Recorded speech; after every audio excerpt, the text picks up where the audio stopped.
Welcome everyone to Kingdom Calls, our weekly podcast on all things Kerry GAA. And of course, today's podcast is going to be a celebration of a fantastic victory, our 29th All-Ireland final win on Sunday last. And we'll be discussing with the panel all the magic of the occasion, the game plan that worked, Jack the Genius, David, Paddy, Joe, the lot, Gavin, of course, the captain. So we'll be discussing the game plans, what went right, what went wrong, did Jimmy misjudge us, and the punditry that had Donegal winning it. And I think I'm in for a hit myself, but we'll wait for that and wait for the discussion. I humbly acknowledge that I might have got it wrong. But we're going to start on a rather sombre note this evening. It would be remiss of us not to mark the passing of young Jamie Dulan of the Dr. Crokes Club. Jamie, who had a fantastic footballer, who had played Kerry Minor in 2006 and 2007. He was a Kerry under 21 in 2008, won an All-Ireland medal with that team. He came on the second half to replace Tommy Walsh, and he also played in 2009 with the under 21s, but they only lasted one game as Cork were way too strong for them. In that particular game, Jamie played across with the Crokes seniors. He was in their management team, and he was also playing with the C team up to recently, and a selector with the minors. And lovely lad, fabulous footballer, and as good a footballer as he was even a better human being. And before we pass on our condolences to his family, we have John Kennedy, who actually managed him in 2006 and 2007. John, really tragic and sad day. You knew him well, you managed him. What kind of a player was he? Sure, Jamie was a fantastic character. He was a superb talent in all sports, but he was part of our squad in 2006 and 2007. Fantastic ability, you know, coming from the Crokes Club, typical of the players they produce, skillful, quality on the ball, and in the dressing room a great character, you know, really nice guy. And I suppose it puts things in perspective, Martin. We were all on the high on Sunday night and Monday, and then the news filtered through, and suddenly there was doom and gloom around the county. Heading over to Killarney Monday evening, meeting people in the Glebe car park before the Kerry team arrived in. You know, Jamie was on everybody's lips, and you know, it was a pleasure and an honour to have been involved with him. And you know, that's the second one of that squad that unfortunately have passed away. Patrick Curtin, better known as Pa from my van, was in the full forward line with Jamie in 2007. And you know, there's two of them gone. So all we can do, look, on behalf of my own behalf and on behalf of every person in Kerry, really, in all sports, our condolences to the family, and indeed to the Dr. Crokes family, because it's a sad day and it's a sad time for everyone involved in football. Jamie left his mark on the field of play, but he was a true sportsman, typical of the Dr. Crokes. Winning, he took it in his stride, and losing, you know, he was a good loser as well. And look, all we can do is he won't be forgotten. No, and my mind thinks back to a quote from Hamlet. It says, "There is a divinity that shapes our end, rough hew them as we will." In other words, no matter what we think or do, there's an unpredictability about death. There is something else controlling what happens to us and when we're going to pass on.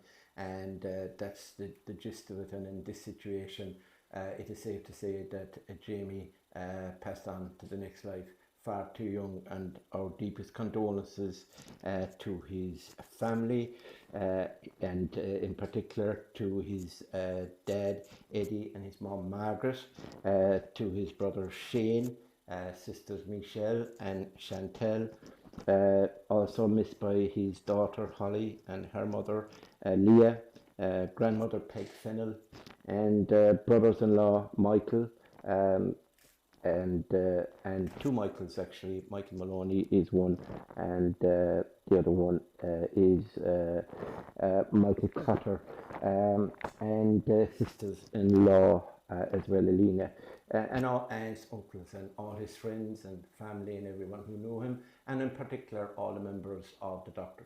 Crokes Club. It will be a very sad Friday and Saturday for them, but we hope that the family will get the support they deserve, and he really has, I suppose, his death has not only shocked but upset us this particular week, and we would say to Jamie, may you rest in peace, and may your family get comfort in knowing how popular a young man you were. So we move on from a very sad occasion to a very happy occasion for Kerry lads. John Kennedy is with me, of course, as you just heard. John O'Dowd, who's no All-Ireland medals, is with me and was very dubious about the prediction that he made. Damian Stack, who was dubious as well, but didn't actually come out and suggest that Donegal would win based on the principle of fear. And a man who missed out last week because he lost his watch and he got the wrong time, so we timed him out. The clock shot was up and he missed out on it, but obviously a man who probably, did you coach in the academies any of these young lads, any of this Kerry team? No, it's too young. Yeah. Too young, yeah. He just wants to make out that he's young and he's not. And that's why these lads would have been too young. Right, lads, let's get stuck into it. I suppose the game, first of all, the game that we brought under the new rules to Croke Park, we actually brought the game to another level, John Kennedy. We performed to another level. That was probably, if not the sweetest, one of the best performances ever by a Kerry team in Croke Park. Yeah, Murt, I suppose we spoke about the Armagh game, that 15 minutes, but this was 17 minutes of, it was, I suppose, the energy we brought, the freshness, the tactics. It's very seldom on and off the field that you will get a complete performance. The management got it spot on. I think the movement, the positioning of David Clifford out in the number 10, the two midfielders drifting into the full forward line. Donegal were at sea really, and I suppose Gavin White started like a train, kicking 3 points. Sean O'Brien 2 points in midfield. Dylan Gainey 3 inside. All that took pressure off of the Shawnees and the Davids, But I suppose a tactical master plan by Kerry. Yeah. Even the timing of the substitutions. Diarmuid O'Connor at a time when we needed maybe a lift. Mm-hmm. He came in and he lifted it, and it was great to see up in the stand you'll be saying, will he get a bang in the shoulder, will he last or whatever, but they tried, did they? They did, but Sean O'Shea was over there to sort things out, wasn't he? Yeah, but this team, and I suppose the bond that has developed between the supporters and the players is incredible really, and the crowds that have come out since, both in Rathmore, Killarney, Tralee and Dingle last night, came here tonight. It's a tribute to them, and I think it shows what's taught them by the Kerry supporters. Really great, a sweet victory. And the myth about the northern teams that we can't beat them is well and truly buried now. John O'Dowd, as a serious analyst in on the games like this, would you agree that this game was over after 20 minutes, or was it over once Gavin White, say the first 4 or 5 minutes, before even David Clifford touched the ball, the way that Kerry attacked, won the breaks, got forward? Their intent was there from the very start. And Jack O'Connor masterclass, I would call it. Yeah, the game in reality, and I know we'll discuss how Donegal reduced the arrears on 2 occasions in the second half to 4 points, and there's always a you'd still have a little worry at that stage. They were beginning to get on top around the middle of the field. Jason McGee had made a huge impact off the substitutes bench, and I'd agree with John. The 50th minute, the springing of Diarmuid O'Connor, just at the vital time, likes of Sean O'Brien. The likes of Sean O'Brien were getting tired at that stage, so it was very important to bring Diarmuid in, and he soon stymied the threat of McGee, who was really thundering into the fray. But in reality, the game was won in the first 17 minutes. When Kerry led by 13 points to 4 at that stage of the game, barring a dramatic collapse afterwards, even within the context of the new rules and the 2-pointers, Kerry were not going to let that advantage slip away. It was, if you took away the fact maybe that we didn't get a goal in that first 17 minutes, it was the equivalent of footballing perfection. Right from the throw-in, Gavin White set the tone with that run from the Mark O'Shea knockdown and setting up Dylan Gainey. And it was great to see Dylan Gainey get the first point of the game and to kick on afterwards with 2 more, like a new player on the team. It was always going to be a nervy final for the likes of him as well.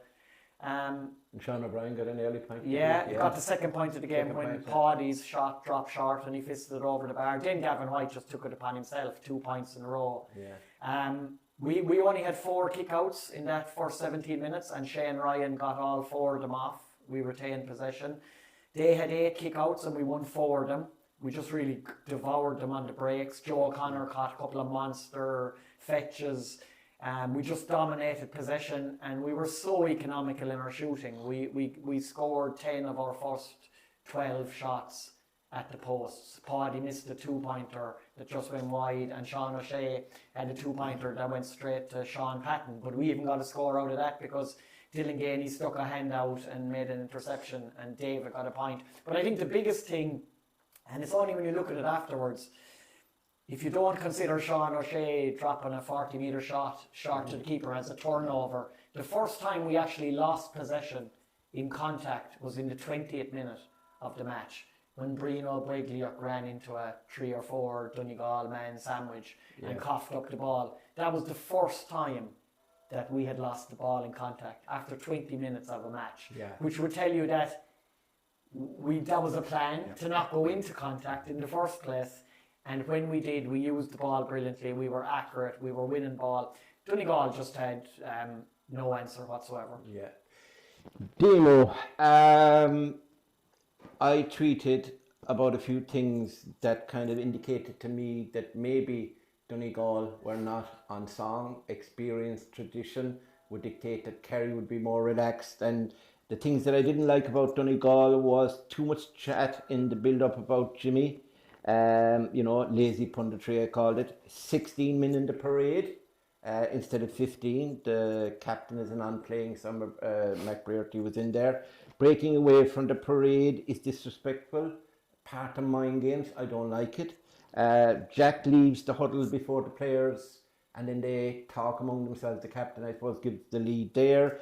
Jimmy stakes in their midst and controls everything.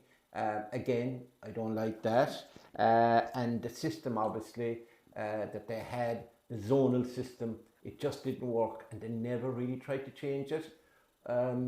Views on some of them? I don't think we can. They couldn't control what people were saying about Jim McGuinness. They couldn't control what the pundits were saying. But there were some things they could have controlled. It's the messing around before the parade with Michael D took forever to go around with two walking. I'm not criticising Michael D. 82. When you were 82, I voted for him twice. I'm not criticising Michael D. You're not off it. But it took him ages to go around, and you'd be watching the Kerry boys were kicking their legs. They were doing little runs in place and things like that. So you can understand why Donegal wanted to get some bit of energy back into their legs and a bit of heat. I think your heart rate has to be at a certain point. Now, you wouldn't know much about this, but it has to be a certain point, and that's why they would do that. And they went back, when Michael D was leaving, they went into a little kind of formation. They did shuttle runs in kind of a star formation and that. But like twice, Jerry Grogan had to be like, "Can the teams please come into the parade here?" And Kerry were left standing there for, I don't know, I didn't time it, but they were there for a substantial enough period of time to stand there waiting for Donegal. I think Jason Foley had chilblains. Go on. Well, I don't think that was great. And again, I don't think the breaking away from the parade was great. Now, look, I heard Tomás O'Shea talking about it, and he was saying, look, he couldn't see how they would have thought that would have helped them. But he was also saying, look, he didn't think it was done as a psychological thing to get a Kerry. But I just think just at a basic level, do it. Do it. Don't disrespect the opposition in that way. And also, don't disrespect yourself. Don't shortchange yourself. Enjoy the bloody parade. Yes. How many Ireland finals have you been in? I think Donegal have only been in 4 ever. Maybe this is a big occasion for you, for your family, for your county. Embrace it. Enjoy it. I really don't think that if they were thought they were going to steal a march on Kerry with that, that wasn't clever. But maybe look, it wasn't that. Yeah, we will bring in Clive because he's suffering. He wasn't here last week, so he said very little. He's extra to say today. Yeah, he hasn't spoken in 2 weeks actually, even at home to his family, I believe. He does talk to the greyhounds. Clive, the zonal system. We'll take it off Damian and give it to you. That Donegal zonal system, and particularly with the full forwards going in, midfielders going into full forward and standing at the edge of the square, really destroyed it. David Clifford playing out as a 10 around the arc and moving only when he had to move. It must have disrupted. Is there a way as a coach that you can respond to that? They didn't at all. We'll obviously get around to Paddy Clifford's freedom of Croke Park after, but what did you think of that zonal system? Well, I think in the build-up, McGuinness said there wasn't a day he didn't think of the 2014 final that they lost to Kerry until he came back. Yeah. Okay, so that was on his mind, and to come last Sunday when he came, it didn't seem that way. And to be caught by quite a similar tactic as well. Yeah, well, now to be fair, I think they read too much into the league game in Killarney that they won. They had a lot of work done. They had their trip to Abu Dhabi, yeah, and they had a bit of work done. Kerry had played Derry the week before, different personnel, and Kerry struggled to get a foot pass in to the inside guys that day in Killarney. Donegal won that game. Kerry went away and done a lot of work in the meantime, and it was different personnel the last day, and Donegal just seemed to roll over what they tried that day in February. And even go back to the parade, Murt Muprhy was their so-called leader, and he leads them around in the parade. When the parade is over, he jogs off into the crowd. So they had no leader on the pitch when the game started to say, hold on a second here, okay, this is the plan, but the plan isn't going to work. There was no leadership. Michael Murphy was high up the pitch, in fairness. But being marked by Jason Foley as one pundit, I was very correct in saying last week on this podcast. But I humbly acknowledge. They had their on-pitch leader should have been leading that team around before the game, and everyone would know who their leader was. It was a sorry sight to see the leader leave the pitch before the ball is thrown in. So whatever thinking or psychological thinking behind that was, I can't get to. Wouldn't happen in Advert. But do you think, Clive, that we're just talking there about the breaking off from the roundabout, from the parade and the thing with the shuttles before the parade, before not coming into the parade. Do you think that was do you think that was mind games or just? I think part of it was. I mean, look, if you watched the hurling the week before, you'd have known Michael D wasn't going to get up there in record time through the two teams. There was going to be delay, so you'd have that copped from the week before. He's 82 years of age. Absolutely. So you'd have learned that lesson from the week before. But if that was the best McGuinness could come with, breaking away from the parade, 16 men in the parade, not going over when they were called for the parade, that was going down to settle Kerry, that was very foolish. And the zonal defence to leave Paddy Clifford free and persist to leave him free for the course of the game. 76 possessions. No one in an earpiece or someone watching in the stand to say, Jim, we got to change this, or we got to, rethink, go to plan B, that we surely had a plan B rehearsed with months.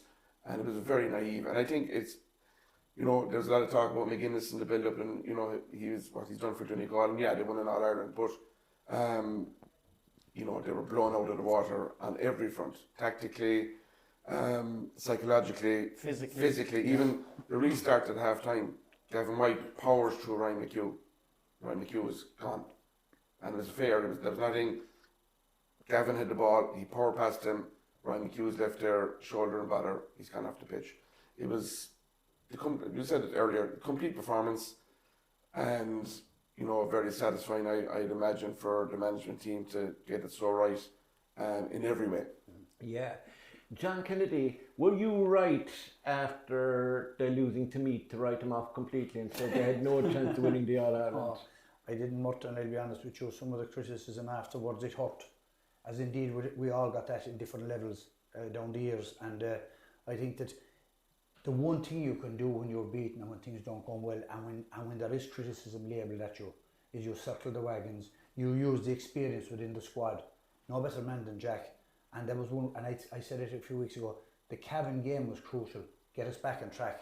Yeah. And then Armagh came. And even the last day going up, the genuine supporters were wondering, can we do it again against Donegal? Like Clive said there, the hype about McGuinness, the tactics he'd bring. The running game of Donegal, their pace, their power. I think John was outlining their corner forwards were so dangerous, and the spread of scores they had, weren't you? Mm-hmm. So there were genuine concerns going to the game. Oh, there's no doubt. And I said it last week, I couldn't see Michael Muprhy standing aside in Jason Foley. He's one of the fastest off the mark.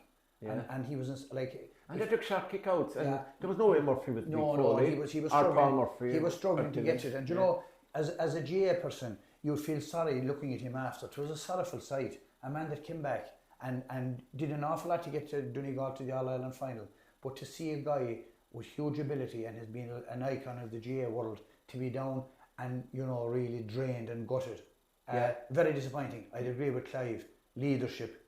Paddy McBrearty, if he did lead them around in the parade, he should have gone into the circle. He was the captain. But to leave them, you're leaving it to somebody else. Yeah, that happened. John, he reminded me of something, and I know you probably have a strong opinion on this because you have a strong opinion on almost everything, right? Our president afterwards decided in the middle of a presentation to a winning Kerry captain to single out Michael Muprhy and almost retire him in terms of saying, well, he's given 20 years service to Donegal and he's been a fabulous player and you'll be back, etc. The lad was down, absolutely distraught in the middle of the field, sitting down, looking up and wondering, what the hell is going on here? I thought that was very inappropriate. To be honest, I didn't really pay much heed in the aftermath of the game to what Darla Burns had to say. No disrespect to the man. I was You're not a fan though. I was just waiting to hear what Gavin White had to say, to be honest. It's irrelevant to me what... But I always find, like, county board chairman, district board chairman, GA presidents, Munster council chairman, just hand over the bloody cup. Nobody cares what you have to say. Yeah, I think just that is a lot of it. But you see, they're elected to that position. They work hard. They're volunteers. They get nothing rather except €1 a mile. If they want to say something, they can say it to their speech in Congress, or they could, nobody cares. Just give off the cup. Just hand over the cup. Yeah, basically, that's it. You're very bland. You're very sort of very kind of conservative, lowbrow. But you know what? You've this great. You've just in Croke Park. You've this great occasion. You've 35,000 people, you've 83,000 people, and you've got you probably still have 40-50 people, 1,000 people in there still when the cup is being given out. And you have to listen to Jarlath Burns for 3 or 4 minutes. Nobody wants to hear that. Just give the cup. Yeah. Clive, they're obviously afraid that the president of the association will come down heavy on us and close our podcast down.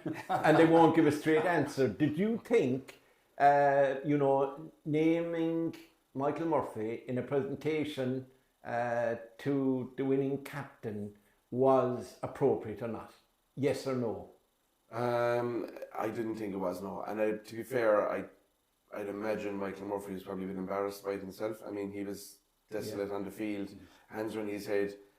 And to be fair, and the type of player we've seen, don't know the man personally, but the type of player, he's a team player. Yeah. And he's dragged that team for the last 20 years. Yeah. And he wouldn't have wanted himself to be singled out amongst, and his other fellow players not singled out. And it was, it was Kerry's moment. And he could have, of course, and look, that speech is tradition, and it's going to be there forever, and that's fine. But you acknowledge the losing team, and the winning captain acknowledges the losing team, and that's it. Yeah. I think an honest answer, Clive, a forthright answer. Obviously, you don't write anything in the newspapers, so you're not afraid that your newspaper will be compromised. We're all, the rest of the lads are compromised. You're not compromised. You sell bathrooms and fireplaces, is it? And stoves. I'll tell you what. And stoves. I think there's a protocol in the GM. Before the game, the protocol is you stand and you meet the president. You march around the field. You do the four corners of the pitch. Yeah. The president gives. Is there four corners in the president? pitch? But you don't pull away from it. That's protocol. The president gives out. He'll thank the referees, the sponsors, which is natural. But I think this with Michael Murphy, I'd agree with Clive. I don't think it was necessary. He was acknowledging a great player, but Paddy did anyone acknowledge you when you were good? Ryan McHugh was equally as good, you know. John, did anyone acknowledge you when you retired in Croke Park? Did any president say? Not yet, John Kennedy. Oh, you haven't retired. I think John made a very good point, Murt, just changing the topic back to a second ago about the Meath game and the circling of the wagons that took place after that, because there's huge credit due to Jack for the way he got the squad together in the immediate aftermath of that match. And there's huge credit due to David Clifford and Paul Ganey, who publicly galvanised the Kerry supporters to get behind the team at a moment. Like, we were in Tullamore that day. There wasn't a big crowd of Kerry supporters at that match. They lost the game. My hair got wet. The two lads came out publicly, which is not an easy thing to do as well for those players, because they got a bit of pushback from the supporters for doing it. That portrayed weakness or something like that. And yes, there was certain pundits given out about them that they should be concentrating on their own games rather than concentrating on who was in the crowd following them. But it did bring the whole Kerry support stronger together than at any stage earlier in the season. And it did play a big part in Kerry going all the way afterwards. But in fairness, Jack, before there was any noise after the Meath game, Jack was the first to acknowledge that the performance wasn't at the level required in his interview. No intensity, no energy, second best. And, there was no getting away from it. And, he regrouped him after that. But it was acknowledged that it wasn't swept under the carpet. No. It was met head on, and the response has been absolutely amazing. Because, the probability is that if you'd have got over Meath as expected, handily enough, and topped your group and didn't have the Cavan game and marched into a quarter-final, you might have had an inflated opinion of where you actually stood at that moment in time. So you say it was deliberate to lose? No, but you could have easily come a cropper in the quarter-final because you didn't realise that you had to change certain things, maybe change certain players, maybe change certain attitudes. It was the perfect wake-up call at the perfect time because it wasn't a knockout match. Damo, we were in Killarney, luckily enough, in the Donegal on that Saturday before you raced over here for the hurling, in fairness to you. You were the man covering the first game. I don't know if he'd do a good job or not. But anyway, Wouldn't be up to my standards, maybe. Wouldn't be up to your standards. No. Dowdy's not that good. Anyway, moving quickly on. But speaking, I don't know, were you in the interview with Aidan and we had James Costa? Aidan. Aidan explained about Jack.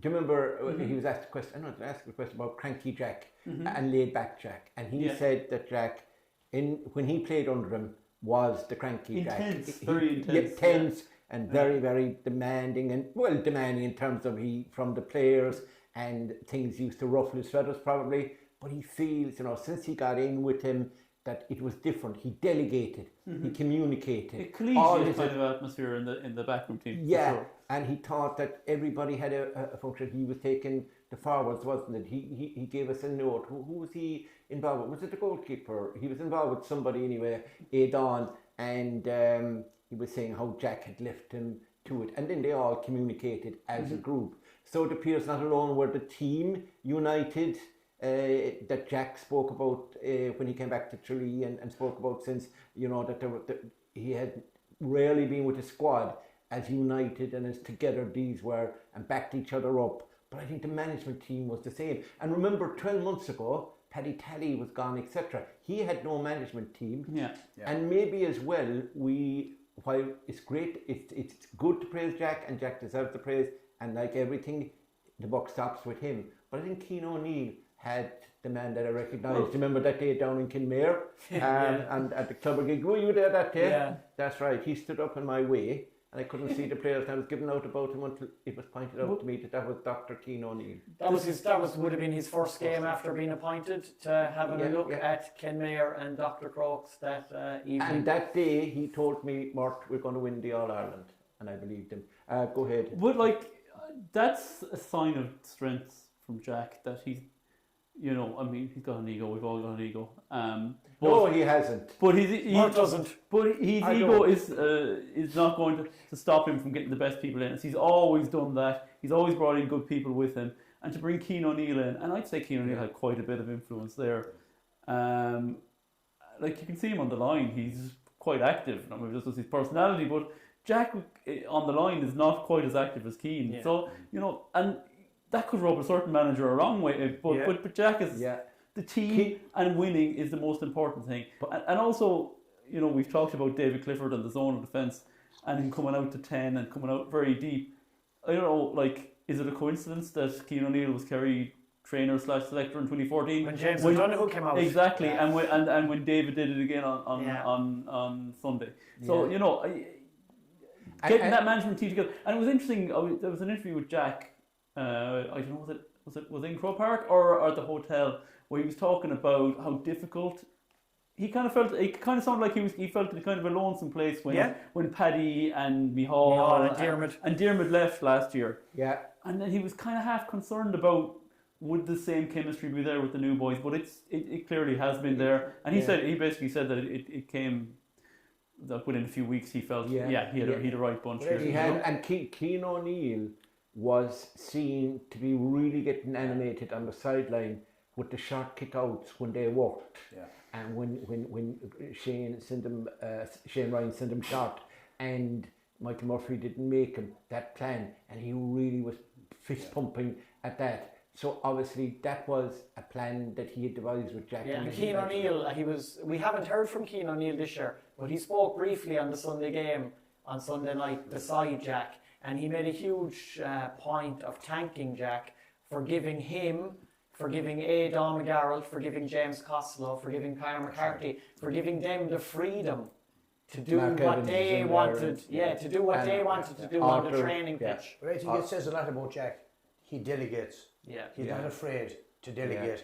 And I suppose the other positive thing about Jack is all the injuries that we had all the year, 5 or 6 or 7 players, I never heard him mentioning we're going to be missing another. He never mentioned that. It was a tough year for Jack. It was a tough. There was no excuse game. And like the other thing about it is, if we were taught in January that you would have Mark O'Shea and Sean O'Brien in the middle, no disrespect to the lads, you'd be taken away. No experience, but they came in. They would have been 5th or 6th choice at the start of the year, and that's and again, that's not disrespectful. No. It's just there was 3 or 4 guys ahead of him in the pecking order. Look at Evan Looney. Don't disrespect my cousin Sean O'Brien. I'm respecting nobody. But you've built a squad. Evan Looney coming in, gaining huge experience. Dylan Casey, making corner like his own. Dylan Gainey. So this is suddenly where people. Mike Bryan. People are questioning the strength and depth. Now we have. No, and like necessity is the mother of all invention.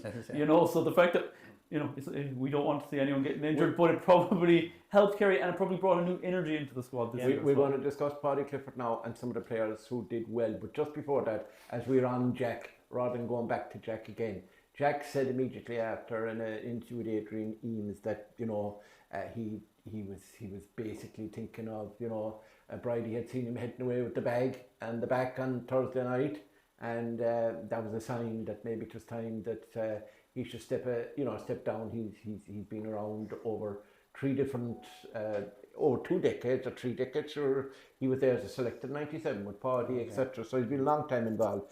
But then kind of on Sunday night, on the Sunday game, he kind of rode back a bit, and since then, and our chairman Patrick O'Sullivan has been saying that he's pretty confident that he's going to probably stay on. Because if you look at it, this team, considering what's around at the moment with the new rules and the way they're playing, particularly in winning the Ulster Championship, well, you know, they beat 4 Ulster teams. Cavan is in Ulster, isn't it, Damo? It is, yeah. Yeah, so Cavan... The most successful team in Ulster, by the way. Yes, you do your research for this programme. Fair play to you. But having won, do you think there we should be in line for an All Ireland or two over the next 2 or 3 years. Would Jack like to be involved? In other words, will Jack stay on? I think he will, Murt. Being honest with you, he was nothing to Kerry, and football, like between club, colleges, underage, and Kerry seniors. Look at the record he's had. Came in for his fair share of criticism. That's the county we're in. Everybody gets it, but I think that the vibes coming out. Cian O'Neill spoke on Sunday night. David Clifford spoke in Killarney on Monday night, and they love playing under Jack. His one-liners and his wit and the respect he has from the players. It doesn't matter what happens outside the camp. Once the camp wants you, and once there's a positive vibe, and this was be hard for him to pull away into. This was as difficult a year as any management team in the country could get. In sport.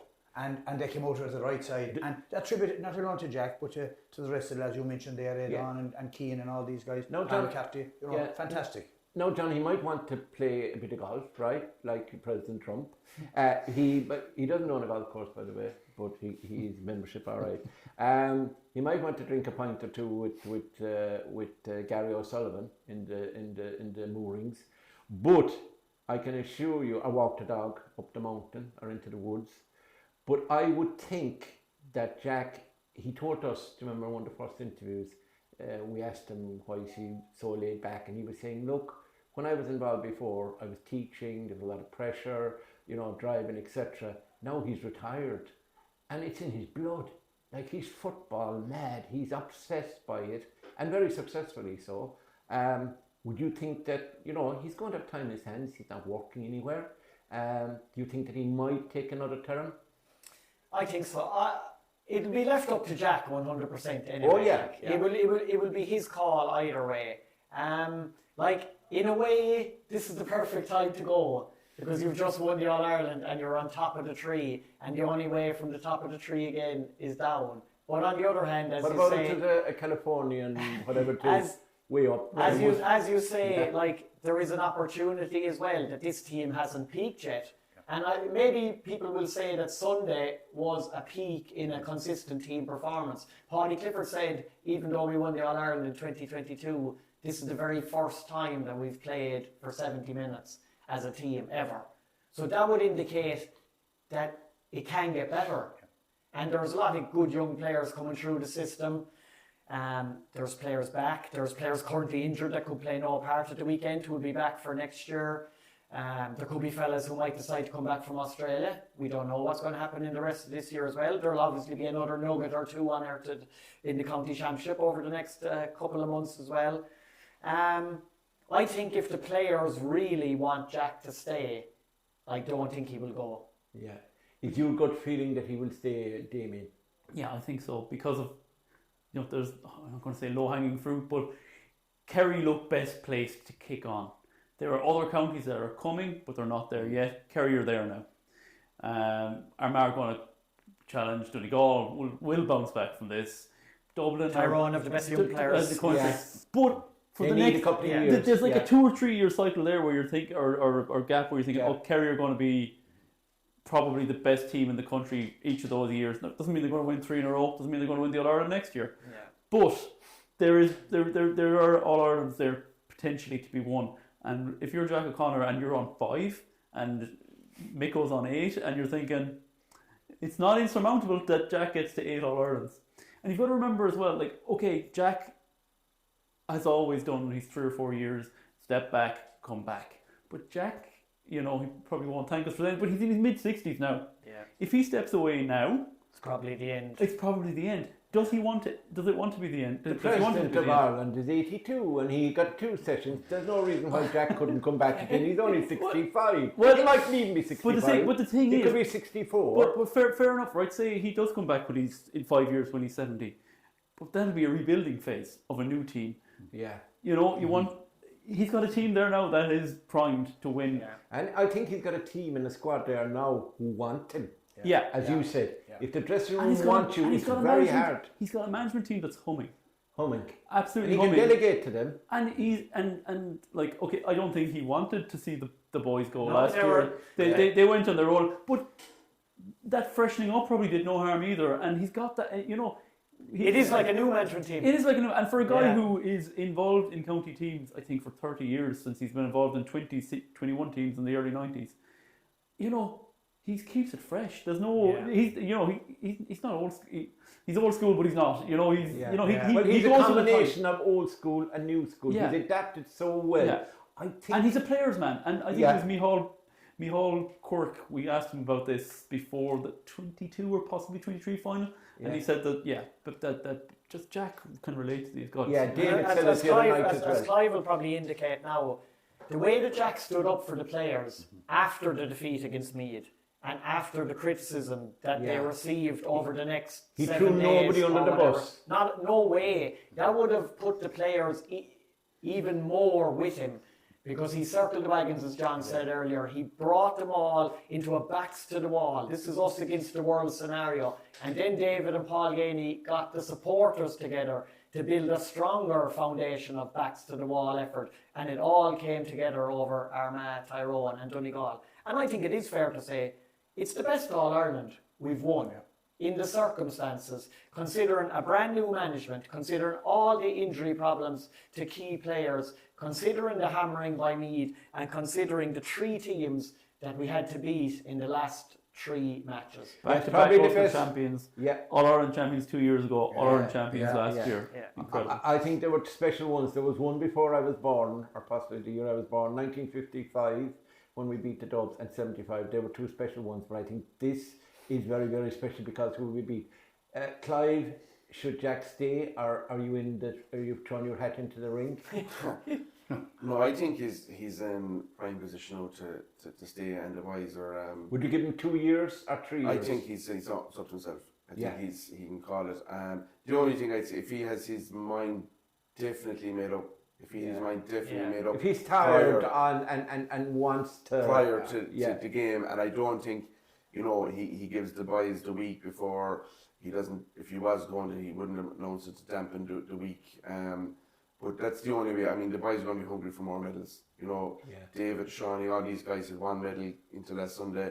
Now they have 2, and I'm sure they're hungry to add to that. And Jack is the right man to bring it on. You said he's probably a bit more time in his hands than his last stints, and I'm sure he's 1 behind Jim Gavin.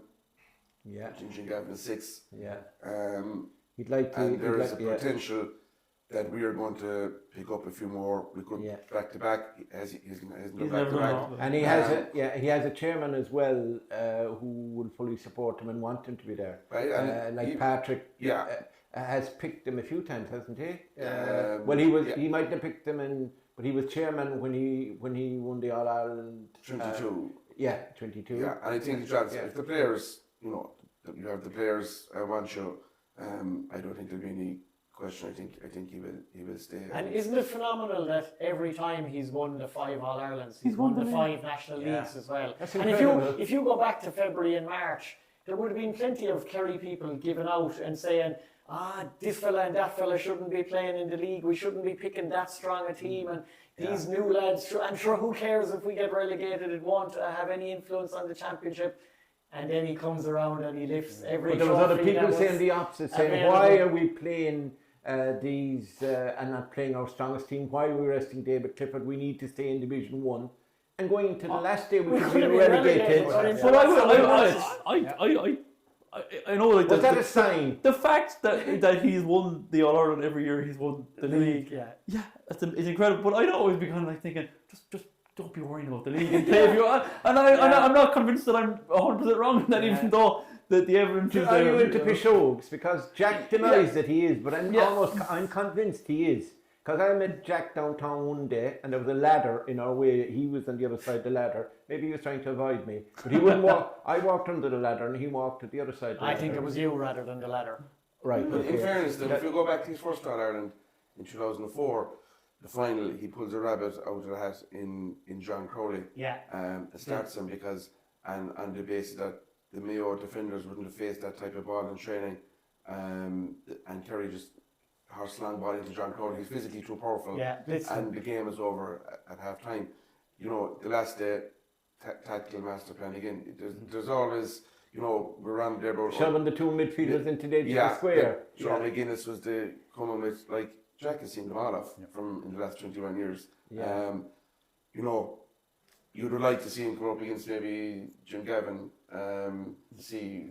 Could he have halted that train? Something, But, over the last 21 years, he's been magnificent in coming up with plans and getting a tune out of a team. John, players who played well. It was a complete team effort, right? But there were certain players who really dominated, right? We broke even at midfield, and as I've said several times on this podcast, if you break 50-50, because the kick out would kill even at midfield. Clive is looking at me with a bad eye. But if you break out 50-50 at midfield, break even. But it was the way we punished them once we had the ball, or once we turned them over, or won their kickouts, right? We scored. It was deadly efficiency. Who played well in all that scenario? Who were the main runners? Was it Gavin White from the back? Was it the midfield? Was it Paddy running the show? David, that 2-pointer before half time. I think that's one of the best scores I've seen in a football match in terms of, its planning and its execution. It was, but going back to Donegal, what were Donegal at? Yeah. What was there to lose by pressing up on Paddy as he sauntered around for a minute and a half? Well, maybe it wasn't a minute and a half. Well, it was a minute and a half. And they just looking at him. What was there to lose in pressing up? He actually stood still twice. But if they pushed up on him and Kerry got a shot off and it either went over the bar or it went wide before the hooter, they would have got possession back. And they could maybe have gone up and done something on the other end. By just sitting there waiting for the hooter, that just played into Kerry's hands. And that's there was a weird kind of passivity to Donegal on Sunday, I felt. And I thought that I don't know, it was their 11th game in the championship this year. Were they tired? They looked it, but maybe that was just in reaction to what Kerry were doing, but they just looked very flat. They were very flat. John, they brought us back to 4 points in the second half, and we went down. Was it Paddy Clifford got the point straight after that, or was it a 2-pointer we kicked? For the second time around, it was a Sean O'Shea 2.3 that put us 6 ahead. Yeah. After I think Paddy was fouled. Yes. And Shane Ryan had slipped on a previous long-range free. Yeah. And this time he was half thinking of coming up again. And Sean O'Shea just took possession of it and demanded it and kicked it off. Strange that he hasn't been kicking frees. He hasn't kicked a free off the ground all season. So obviously he's carrying an injury. That injury that troubled him all year. Yeah, and it doesn't trouble him when he's kicking off his hands. No. So but it's that was the finish of the game, because then I thought actually the best score of the game, even better than the one just before half time, was there was a point by Paddy Clifford in the second half, about 7 minutes in, where we had 30 consecutive possessions. Yeah. And we nearly lost the ball once or twice on the right wing. Joe O'Connor nearly lost it, gave a little scoop pass to Dylan Ganey, who somehow went through a cul-de-sac and hand passed it across. And there was unbelievable quick thinking by Sean O'Brien. He knew if he caught the hand pass, he was going to be clobbered. But he just flicked it basketball like Sean O'Brien to Sean O'Shea, who flicked it to Paddy, and he had a simple tap over point. I thought that was a huge score, and it showed the huge variety in Kerry's play. That's instinct. They played on instinct, and those passes. It wasn't that I must catch this, hold it, and pass it back out. It was pure instinct. The ball was in the air, flick it, catch it over the back. Undoubtedly, you talk about all the key players alike, and you could go through the whole 15, and they all had important moments. But I think it was really, really fair in the end that Gavin White was considered man of the match, even ahead of both Clifford brothers and Joe O'Connor in particular, because of the way, at the start of both halves, like he was involved in 3 of the first 4 points at the very start of the match, and he won the throw-in again at the start of the second half, and made another big run, which led to Sean O'Shea's point, and then won the break for Kerry's second point. He just played a captain's role to perfection. And you spoke, John, about before the match, during the match, after the match, all that kind of stuff. Like, for a person himself, he handled himself with absolute aplomb, absolute decorum. Everything he did, and he's one of the most selfless players. And remember, Gavin was coming off the few demons probably of 2 years ago when he gave the ball away that led to the Dublin goal that stopped us possibly from going on to win that final. The way and he the is... Crokes, it wasn't his fault, but he took the free, it just happened that... So like a lot of like there was a lot of redemption stories. You could go through all the Kerry players, from injury redemption to mistake redemption to non-selection for a couple of years redemption. He mentioned it in his presser. It's just but like if you look at the pressure on the captain, whether people say it or not, on an All-Ireland final day, and to give that performance on the biggest stage of all, and to lead by example, you know, even his speech afterwards was so perfect, really. But I think the main men for Donegal, you look at Murphy curtailed, O'Sheen, Gannon and Conor O'Donnell, while they were their best forwards, they hadn't the influence that they have had. Why was Gannon taken off? He wasn't in the game. No, that's it. He started very well with 3 points in the first maybe 20 minutes or so. Right. But after that, he wasn't really a factor. Conor O'Donnell was probably their best player. He was their best player 4 points. He was their best forward and he was their best back. He saved David's shot on the goal line as well. That would really have crowned it 1-9 in an All-Ireland final. Totally nullified. The way that Sean O'Brien and Mark O'Shea nullified Michael Langan was unbelievable. He had no influence in the game, and I think our forwards above, like... And do you remember Kieran Moore, Finbar Roherty, Padder Morgan or Ryan McHugh making a single run forward? No. Which was the highlight of their whole season. I thought they weren't playing, and he told me they were. Which was the space we created. That's why I tipped Donegal. Shawnee Shea playing deep, Paddy coming back in around the middle and giving the space and the time. And like every man in the country knows that if you give Paddy space, he's the best orchestrator of the game. He's a brilliant passer. And I suppose the ball he gave to David was one in that he waited. He just punted a lovely ball with the left in, and the point before half time. That was a huge score. Yeah. Because it was a 7-point. And the thing is, as Damian said, that point before half time and the running down of the clock, Donegal knew that Kerry were going to try and get David Clifford to kick a 2-pointer. They knew that was going to be the plan. But the slip pass and the brother was absolutely. You could hardly see it. I slowed the TV down. In fact, I turned the TV upside down, see what it look, could I see what happened, and I still can't see what happened. But even like as you go back to the tactical game let's get JC to give me a... Even down to the minutest details of, as you mentioned, trying to tire Michael Murphy out a bit on the short kickouts. And then the Sean O'Brien and Mark O'Shea into full forward, even though Kerry never really had intention of kicking the ball into them. I think they kicked one in, or maybe it was just short. It dropped short. Another man like Joe. But they still had to mark it. They still had to. The return of Joe Connor. He's a guy that deserves a huge step. He's fetching the ball the last day. He's power running, and he's tackling and the turnovers. Is it a good idea for our lads to play basketball and rugby up to under 17? And then, because then the Australians don't spot them, so they won't go down under, and we can have them. There was a good article during the week. We were all here in Stacks Park the night he got injured with the Stacks, and it was a career-threatening injury for some. But he came back a better, more powerful his mom and dad were talking about driving him out to Banna, and he trained every day because he wanted to be part of the team, not just a sub. And I thought it was a fantastic thing to say. And the goal was the icing in the cake. Yeah. It was brilliant. And he couldn't. Any other player would have tapped that over the bar. Yeah, I know he wanted to bury it in the net. He was unbelievable. Clive, a question for you. We'll be winding up now shortly. Question for you. Do you know what I noticed after the game, around to Crumlin Hospital, the night of, on the Sunday game, and they will come home in Tralee and in Killarney, etc. I think real role models. There wasn't one guy out of place.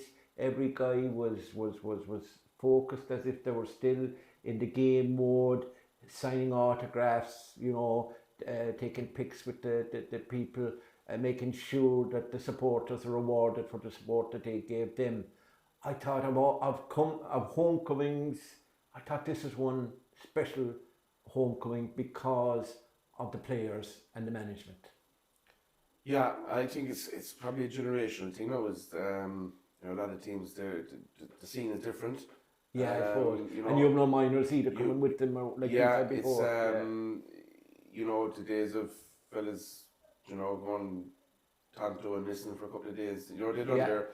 They done their what they had to do. They were obviously in Temple Street and Crumlin, and They done their duties and they carried themselves very well. And Yes. I think they carried themselves, and you go back to, and again we go back to the match. Like Kerry respected the traditions of the day. Absolutely spot on. To the finish, And since then, yeah. and our game, and within the white lines in the game, all the traditions, like the breaking ball, we were excellent. We had a couple of block downs, which has kind of gone out. So if you don't see many balls being blocked at inter-county level now, Joe Connor made a massive one over by the Cusick. O'Brien was going for a 2-pointer. Joe was down his boot. You know, we gave an exhibition of the traditional values off the field and on the field. They carried that on, you know, here Monday night as well in Tralee in the homecoming. You know, they were exceptional ambassadors for the county. And you know, and they're entitled. I know, you know, they've done their duty. Yeah. They're entitled to their bit of downtime now. No camera phones, no videos. Just in themselves, they're going 30 or 40, whatever's in the group. A bit of downtime, couple of drinks, pints, and enjoyed a couple of days without. You know, we saw the last time they were out. Someone had a video taken. They just need a break from that now, and I think the supporters should respect that as well. Yeah. And you know, the supporters were magnificent when they were called out, but just give them their bit of space now. I mean, you know, you'll see here after a match. I mean, David, they must have signed every young lad's jersey, you know, 20 times in the county. Is there anyone? I'd like to ask a question. Is there anyone in the country, not in the county, that hasn't got a selfie with David Clifford or their jersey signed? Is there anyone? There's probably not left. And there can't be. They just deserve a couple of days now to themselves and a bit of downtime and enjoy it. Because Clive is right.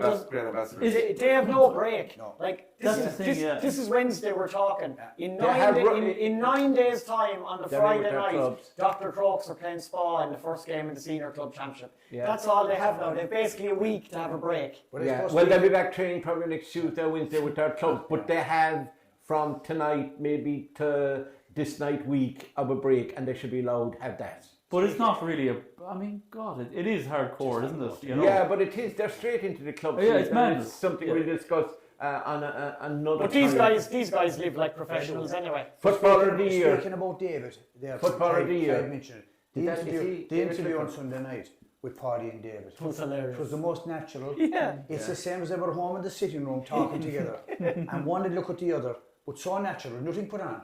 Yeah. And it came back. What did it come back to? But he threw him under the bus. It came back. Paddy threw poor old David under the bus. But it came back to doing the What do you call him? Watery eyes. Watery eyes. He would always cry. It came back to doing the Raging Fossil. Where it all starts. Yeah. That's what it's about. But these are role models speaking naturally, nothing put on, and a credit to the county. Yeah. John O'Dowd, when you're interviewing David Clifford, unless McLennan is doing it, you can you can call him Waterhouse if you like, but I'm not. After my meeting with when was I?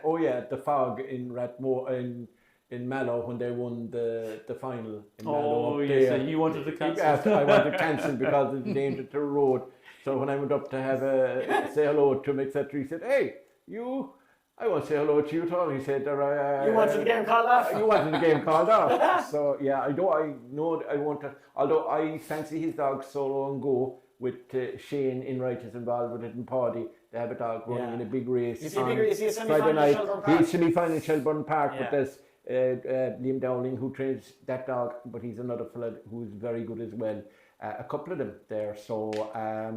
Liam Downey will probably win it, but whether it's Solo and Goal, it's a great name for a dog, Solo and Goal. Mark, in your time with the name of the dog, was it? Or kick with your left foot? Was it? No, my left foot. No, maybe it was. Now, footballer of the year, David Clifford. No discussion.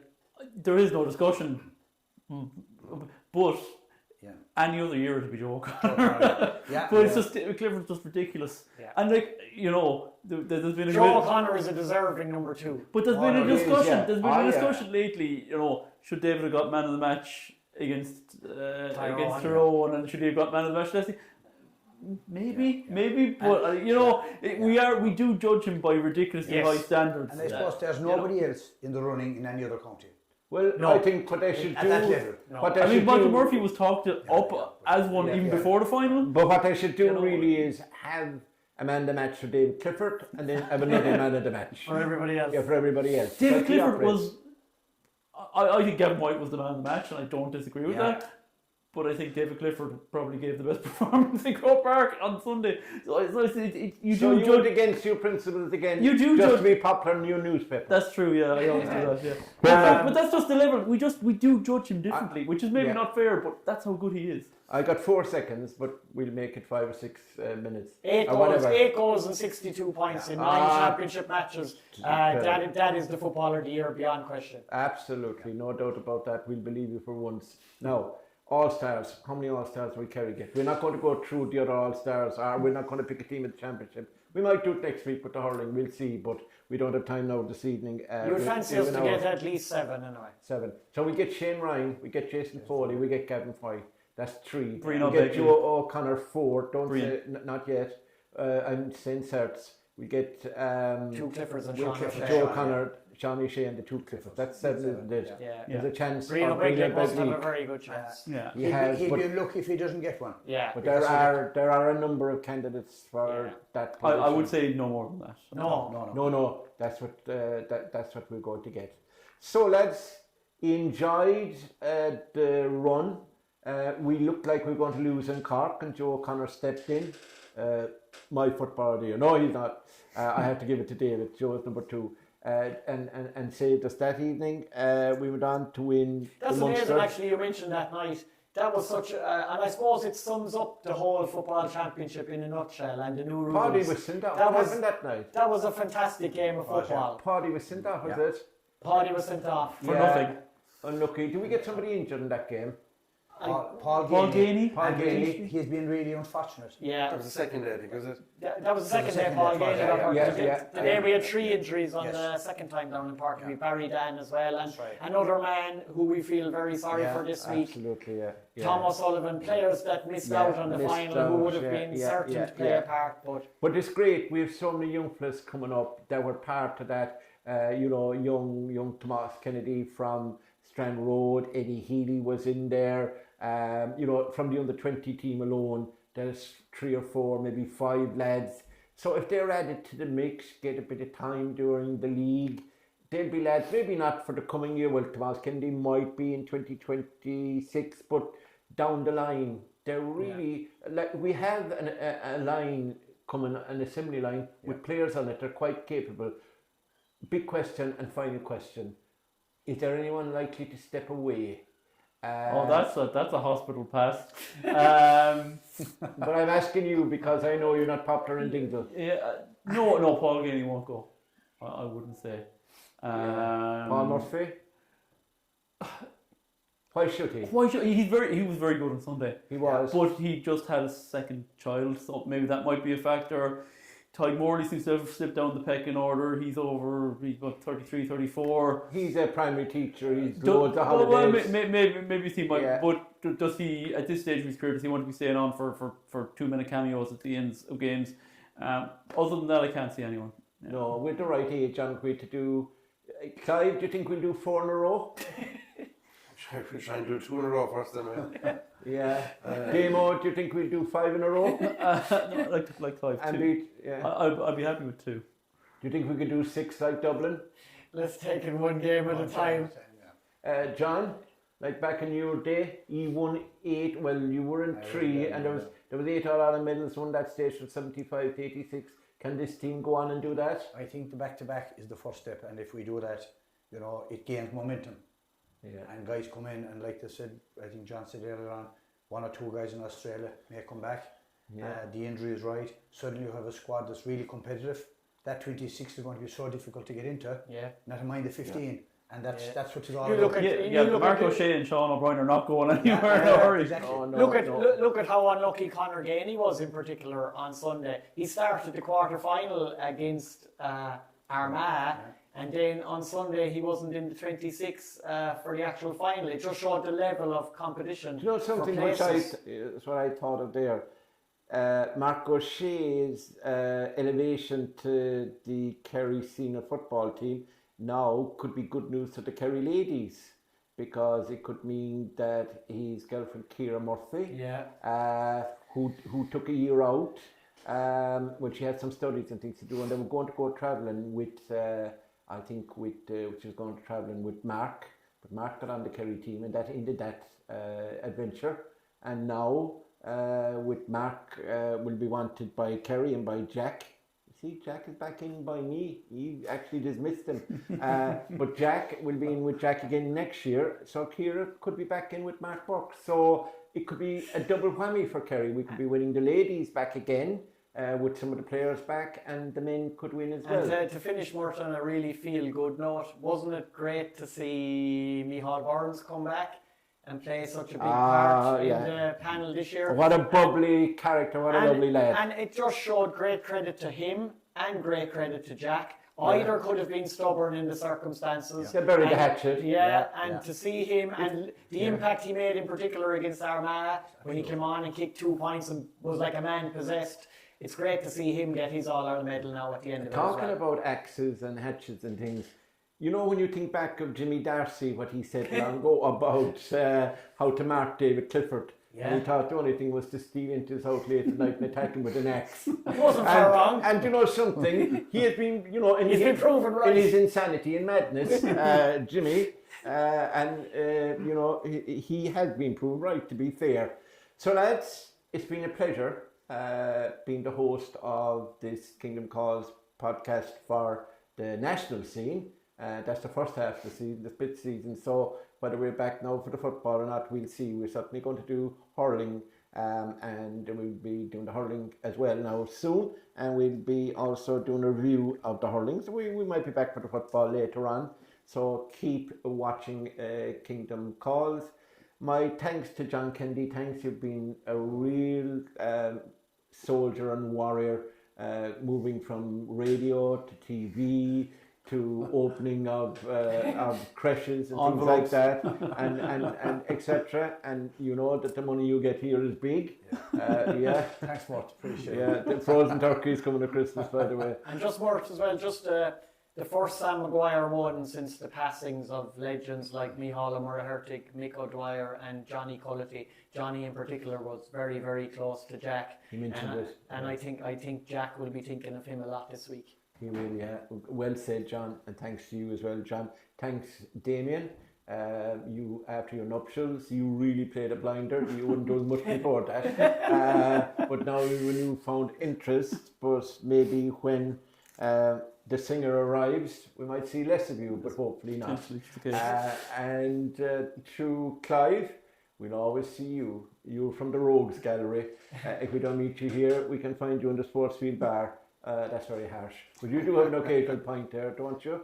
Yeah, I don't. There was no camera phones, I can assure you, in the Sportsfield Bar when the John Mitchells won the 5 in a row between 59, was it, and 63 or whatever it was.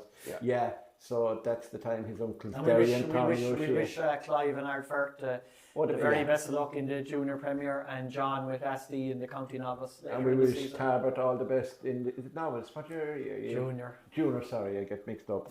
And is it Bale or Dua? Both. Both, yeah. Yeah, we wish both of them all the best. And I'm going to wish I have a couple of clubs. We'll be here all night. Cut it, JC, cut it. We're going with Donegal first of all. I'm going to wish them well. Glenbeigh-Glencar, obviously, where my native land. And I also, Dr. Crokes, I like having a successful team, a team that can win. And there's a few more as well. Kiel, I like Kiel to do well. Pull the plug, JC. And Sean O'Brien, my cousin Beaufort, I'd like Beaufort to do well. Cremon, of course, Sean O'Sullivan is down there. Cremon, where I went to school. I'd like Cremon to do well. In the northern side of the county, of course, my own club in the northern side of the county where I live is St. Sinnans. So I think they have a good chance. And I will leave it at that for now. I will be back next week with the other 9 or 10. Oh, Dorney? Oh, I suppose you do that later. No, I'll do the hurling later. We just keep the hurling separate. So now, lads, that's it for the All-Ireland series. Great win for Kerry. We're absolutely delighted to have a, we'll call it, a look back or a review when the match couldn't have turned out better for Kerry. As we said, a Jack O'Connor masterclass, brilliant performances by the team, led brilliantly by Gavin White with a great supporting cast, including Paddy and David Clifford, and of course Joe O'Connor, the hero from Rock Street. So until we meet again, it's goodbye from now, and thanks to JC O'Shea for the camera work and the production.